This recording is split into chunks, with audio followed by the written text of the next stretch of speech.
ani jisono ani khawo poito khulayo ani khabai ani jisono ani khawo poito khulayo poito no no poito ya chadi ni ni poito matona poito no no poito ya chadi ni ni poito matona ani khabai ani jisono ani khawo poito khulayo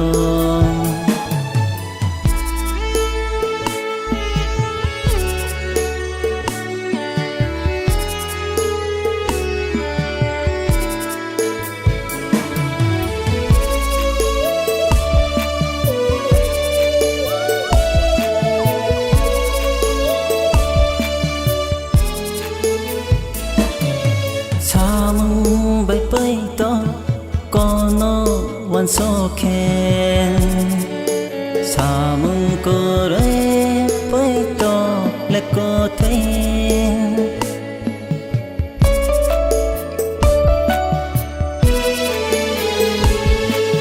Samung bay bay to kono wan so ken Samung ko re bay to le ko ten bay to clay fro khai ro di so ba ani khabai ani jisono ani khawo bay to khulayo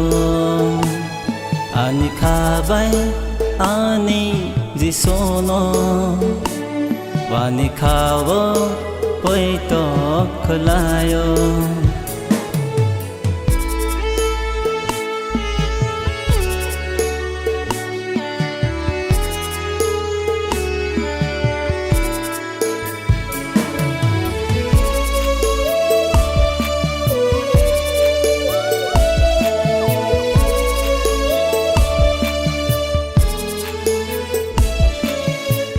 bang sông xa cài cho ni có bàn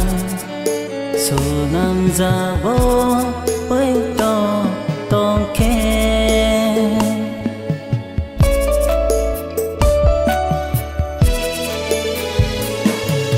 bê bang sông xa cài cho ni có bàn số năm ra vô với to tôn khen với to clay fro